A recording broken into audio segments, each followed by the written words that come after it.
Ladies and gentlemen, welcome back to my YouTube channel. This is Winkheisen, alias the checklist creator for the actor C-Mod and the flight factor recently and everything else.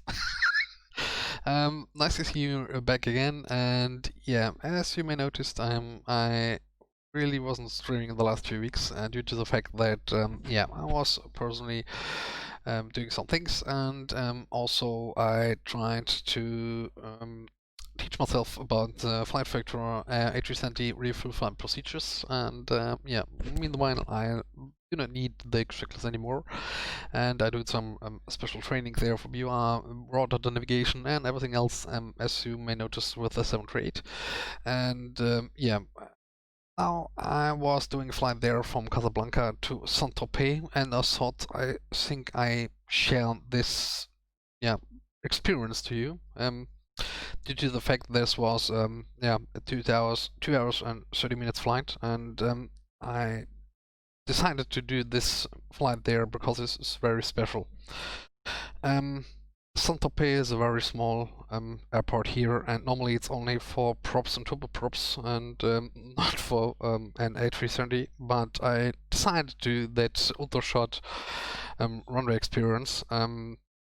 So I did the big Delta arrival here to Saint-Tropez, yeah, and Saint-Tropez VOR. I did the VOR approach. Airport elevation is 59 feet and MDE was 2500. So yes, you can see there we come here from the north west and overfly here Saint-Tropez, then the left turn inbound to Saint-Tropez itself, and then outbound to 63 over Saint-Tropez itself, over at the little hill here. So this is why you have to be 2500 above, and yeah, it's a visual landing, and the first time you have to fly there over to see where the airport is located. And the thing is, yeah, you do not have any ILS or any air reference data or enough approaches, so you have to fly this complete visual, yeah, and during night without any runway lightnings or ILS. You only have 3 papis, the papis on the left side, that was all. This was really challenging.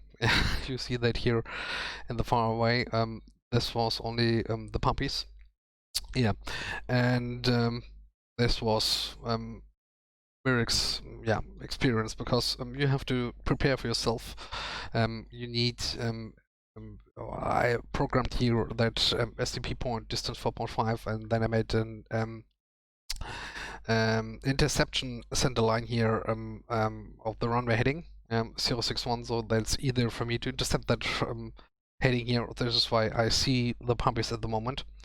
And yeah, finally I also have to calculate the distance pass, the descent pass, yeah, and this was also something challenging, because you only have the distance to the program waypoint, and you have to calculate it by the sump rule. That means the distance was, for example, 6 nautical miles, and for 3 degrees descent I normally descend 300 feet per nautical mile. So the runway was 59 airport elevation. I easily do this with 0, and I started with 2,500 feet. So the distance was calculated to start the descent, and also do this here with the 3 descent path. Finally, I was about 4.3. Meanwhile, since I reached the glide papis, yeah. So I will start that replay now, that you can see how challenging this was, and maybe you notice when you see the runway, yeah.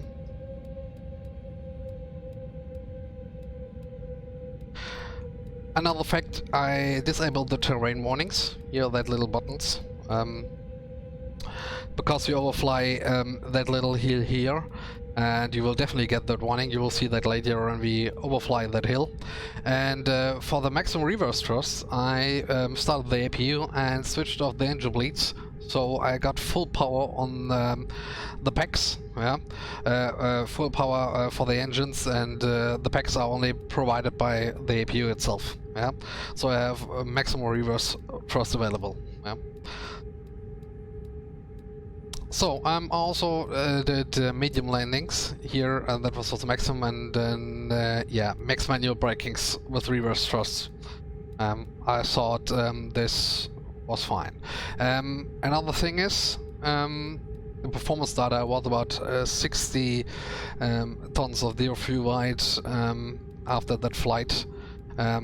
You see, I had 136 passengers on board and around about block fuel of 8.8 tons. So I landed with around about yeah 2 tons of fuel, 2.3 tons of fuel. And here's a little hill. Yeah, you see that hill here? We will fly that.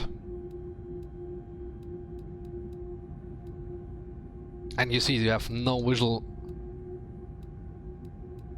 only the papis and the turnaround warnings. And this is the challenging part.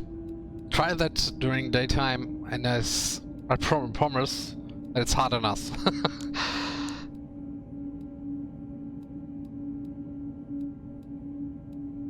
So I was too high. And you see now the reason for the rain warning now. Here. Yeah. Do you locate the runway? That's one of the reasons you definitely have to look in your chart. Just stop this here to locate where the runway. Yeah. Because there's written where the papis are. This here. Papis on the left side, mid-glide slope. Yeah. And then we know that you see the runway on the right side. Yeah. Or expect the runway on the right side. So now it's visual. By the way, that was a 117 FPM landing.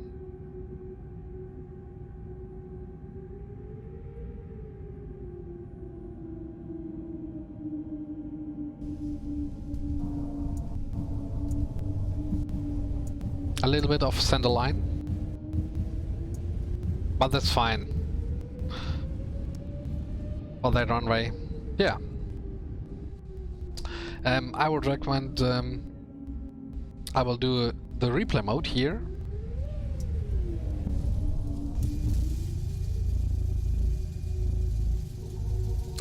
And you will see the wings.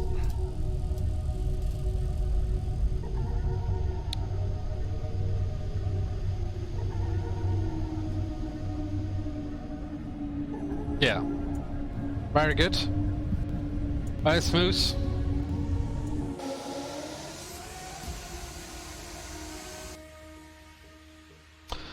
And see that runway here.